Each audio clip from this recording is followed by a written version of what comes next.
तो इसलिए उन्होंने एक माध्यम का चुनाव किया, ऐसा माध्यम जो माध्यम के खुद का कोई नॉलेज नहीं है, खुद का कोई ज्ञान नहीं है, उसके कुछ भी अर्जित किया हुआ नहीं है, एकदम एम्प्टी है, लेकिन निखालस है, लेकिन दूसरों को सिखाने की खूब इच्छा है। बस ऐसे माध्यम का चुनाव किया। मैं पूछता भी था गुरुदेव से, गुरुदेव इतने अच्छे अच्छे ज्ञानी, इतने अच्छे अच्छे स्थिति वाले आपके पास शिष्य होते, आपने मुझे चुनाव क्यों किया? उन्होंने क्या, वो हैं, लेकिन वो समाज को त्याग करके आए हुए हैं, वो समाज में वापस जाएंगे नहीं। एक दूसरा वो विद्यार्थी है जो 100 में से 100 मार्क्स ला सकते हैं गणित के अंदर, लेकिन दूसरे को गणित सिखाने की इच्छा थोड़ी सी भी उनमें नहीं है। तू वो विद्यार्थी है, तेरे को 40% मार्क मिलते हैं, लेकिन तेरे अंदर इच्छा है कि तू दूसरे को गणित सिखाना चाहता है, तो हमारे काम का तू है, हमारे काम के वो नहीं है, हमारे वो कोई काम के नहीं है, हमारे काम का तू है, इसलिए तेरे को माध्यम बना रहे हैं। उसको माध्यम बना करके माध्यम को अधिकृत किया। आध्यात्मिक क्षेत्र में सारा अध्यात्म ही ये अधिकृत शब्द के आसपास घूमता है। जब गुरु शिष्य को अधिकृत करता है ना, अधिकृत करने के बाद में उस शिष्य का कोई काम ही नहीं रहता, एक वो सामान्य मनुष्य एक असामान्य कार्य कर जाता है। ऐसे अधिकृत करके उन्होंने समाज में भेजा और ये समाज में इतना सारा कार्य हो पाया। दूसरा, मैं कोई विद्वान नहीं हूं, कोई धार्मिक पुस्तकें पढ़ी हुई है, कोई आध्यात्मिक पुस्तक कुछ भी पढ़ा, कुछ एक अक्षर भी पढ़ा हुआ नहीं, कुछ भी नहीं पढ़ा हुआ, कुछ नहीं पढ़ा, लेकिन हाँ बड़े बड़े ग्रंथ लिखता हूं। लेकिन वो जो ग्रंथ लिखे वो खुद के ग्रंथ भी नहीं पढ़ता। क्यों नहीं पढ़ता? वो पढ़ करके ऐसा लगता है कि मैंने तो बड़े बड़े लड्डू खाए, लोगों को तो जरा सा टुकड़ा दिया है। मैंने जो अनुभूतियां हुई है वो अनुभूतियां 10% भी मैं लिख नहीं पाया, ये आत्मग्लानि होती है, इसलिए वो पुस्तकें भी नहीं पढ़ता।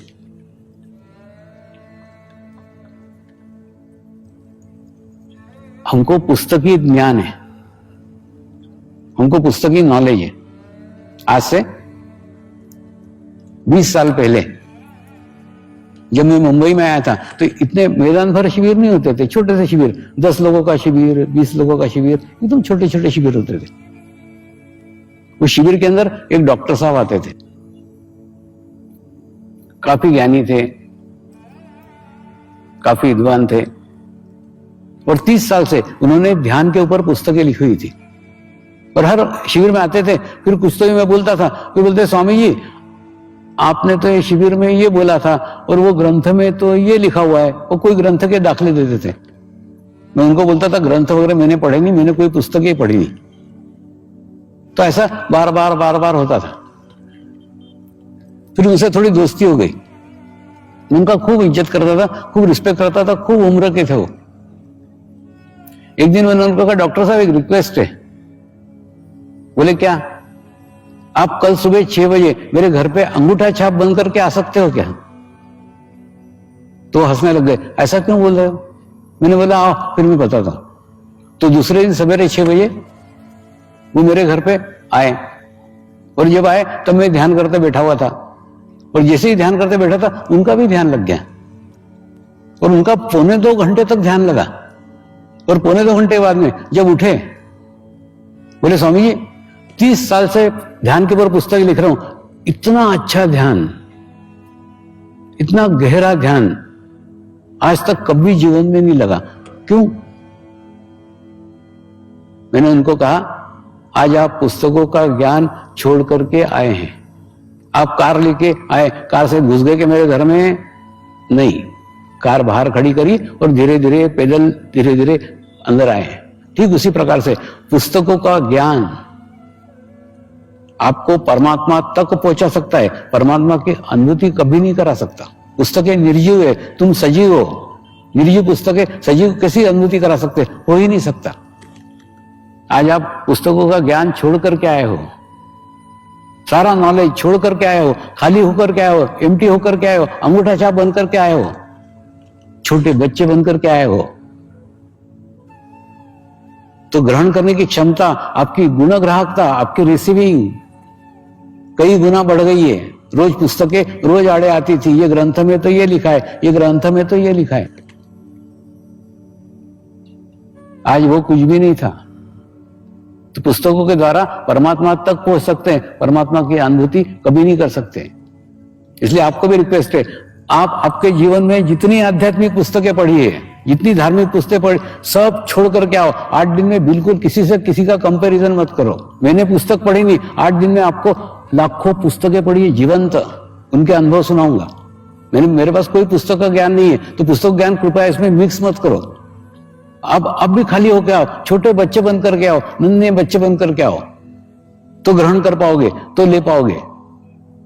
होता है ना, हम पुस्तक में गाय का चित्र देखते हैं, चित्र देख करके हमको क्या पता लगता है? गाय के 2 सींग होते हैं, गाय के 4 पैर होते हैं, गाय लाल सफेद काले रंग की होती है, गाय दूध देती है।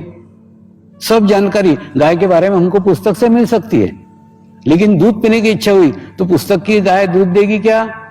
नहीं देगी। उसके लिए आपको जीवंत गाय के पास ही जाना होगा। बिल्कुल ठीक ऐसा ही है। पुस्तकें आपको ज्ञान दे सकती है, ज्ञान इतना दे सकती है कि अगर मैदान के अंदर गधा चल रहा है और गाय चल रही है तो आप पहचान सकते हो गधा कौन सी और गाय कौन सी है। बस इतना ज्ञान मिलेगा, बाकी कुछ नहीं। दूध नहीं पीने को मिलेगा। होता है ना। इंग्लैंड की थियोसॉफिकल सोसाइटी मुझे बार बार लेक्चर देने को बुलाती है, और आप कल्पना नहीं करोगे, 3-3 मंजिल उनकी लाइब्रेरी है, किताबें के ढेर लगे हुए हैं। इतनी किताबें घोल करके जो पी गए हैं, वो मुझे अनपढ़ को बुलाते हैं प्रवचन देने को, लेक्चर देने को। मैं उनको बोलता हूं, तुम साल भर तक गाय का चित्र देखते हो, एक दिन दूध पीते हो। अरे बाबा, इतनी पुस्तकें पढ़ी है, उसमें अनुभूति नहीं, इसीलिए तो मुझे बुलाते हो। बिना जीवंत गुरु के अनुभूति संभव ही नहीं है। अनुभूति के लिए जिस प्रकार से जीवंत गाय चाहिए दूध के लिए, ठीक उसी प्रकार से जीवंत गुरु के बिना अनुभूति संभव ही नहीं। मैं आपको बताता हूं, देखो, जैसे समझ लो, कल्पना करो कि तुम्हारे घर के पास में एक खेत है, खेत के अंदर एक किसान है, किसान एक जगह को खूब रोज साफ कर रहा है, रोज वहां पे पानी दे रहा है, रोज वहां पे खाद डाल रहा है, खूब नियम से डाल रहा है। हाँ, कभी जाकर के आम की एक डंडी लगाता है वहां पे, उसके बाद में आप देखते हो कभी जाकर के वो आम का चित्र लगाता है, कभी देखते हैं कि आम की वो आरती करते रहता है। तो आप पूछते हो ये सब क्या करते रहता है तू? तो वो उत्तर देता है, मैं चाहता हूं यहां आम का एक वृक्ष उग जाए। तो आप उसको बोलते हो, अरे अनपढ़, जब तक आम का बीज नहीं होगा आम का वृक्ष कैसे उगेगा? बीज के कभी वृक्ष उगता है क्या? ऐसा कभी वृक्ष होगा? कभी नहीं होगा। ये ज्ञान आपको है, ये प्रकृति का नॉलेज आपको है, तो यही प्रकृति का नॉलेज अध्यात्म में लाओ ना। जब तक अध्यात्म का बीज आपको नहीं मिलेगा, अध्यात्म का वृक्ष पैदा हो ही नहीं सकता। मेरा 60 साल का अनुभव है। अध्यात्म का बीज मिलने के बाद में फिर उस बीज को धीरे आप खाद डाल करके, पानी डाल करके, नियमित ध्यान करके उसका वृक्ष में तब्दील कर सकते हो, उसका वृक्ष बना सकते हो। लेकिन जब तक बीज नहीं है कैसे होगा? तो इसलिए अध्यात्म का बीज प्राप्त करने की सबसे पहले इच्छा करो। सबका मार्ग, सबका रास्ता एक ही है। आप शुद्ध इच्छा करो, जैसे इच्छा करोगे वैसे आगे का रास्ता खुलेगा, वैसा आगे का मार्ग खुलेगा।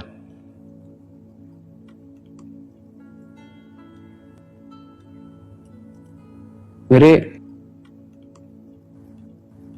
बचपन की प्रश्न,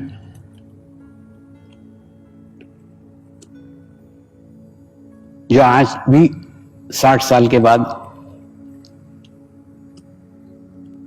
युवा पीढ़ी के सामने जो के त्यों हैं। आज मैं भारत की बात नहीं कर रहा हूं, विश्व के अंदर सभी का कहना है कि युवा पीढ़ी का अध्यात्म में कोई रुझान नहीं है, अध्यात्म में उसका कोई इंटरेस्ट नहीं है। दूसरा, हम ना अंग्रेजों को गाली देते, अंग्रेज बोलते हमारे नहीं है। जैसे हम बोलते अंग्रेजी संस्कृति के कारण हमारी संस्कृति खराब हो गई, अंग्रेज बोलते कि हमारी, वो बोलते नहीं, ये पाश्चात्य संस्कृति, आधुनिक संस्कृति के कारण हमारी संस्कृति खराब हुई। मैंने बोलते हम कितने टाइम के पंचुअल थे, हमारे लड़के कहाँ हैं अभी? ये सब पाश्चात्य संस्कृति का, आधुनिक संस्कृति बोलते वो। आधुनिक संस्कृति का प्रभाव हमारे सब संस्कृतियों पर पड़ा है। ये आधुनिक संस्कृति है, आज की संस्कृति है। हम बोलते हैं पाश्चात्य संस्कृति, वो बोलते हैं पाश्चात्य नहीं, आधुनिक संस्कृति। आधुनिक माने उनके भी लड़कों को वही इफेक्ट हो रहा है जो हमारे लड़कों को हो रहा है। लेकिन कभी खो जाए कभी विचार किया है, कभी सोचा है कि ऐसा क्यों हो रहा है? इसलिए हो रहा है कि आज की पीढ़ी प्रैक्टिकल की पीढ़ी है। यानी हमारे पिताजी ने कहा ये परमात्मा है, मंदिर में रहता है, चलो हम जा रहे हैं, तुम जाओ, अपन चले गए। लेकिन आज की पीढ़ी परमात्मा है तो बोलते साबित करो कि परमात्मा है तो हम मंदिर में आएंगे। अब कौन बात साबित करेगा? उनको प्रैक्टिकल नॉलेज चाहिए। जब तक प्रैक्टिकल अनुभूति नहीं होगी, प्रैक्टिकल अनुभव नहीं होगा, तब तक वो परमात्मा को भी नहीं मानेंगे। तो ऐसे जो मेरे जीवन के प्रश्न थे, जिन प्रश्नों के कारण मैं इस मार्ग में आया, वो प्रश्न आज भी युवा पीढ़ी के सामने, आज भी युवा पीढ़ी यही प्रश्न करती है। वो प्रश्न क्या है, आज हम उसकी चर्चा करेंगे।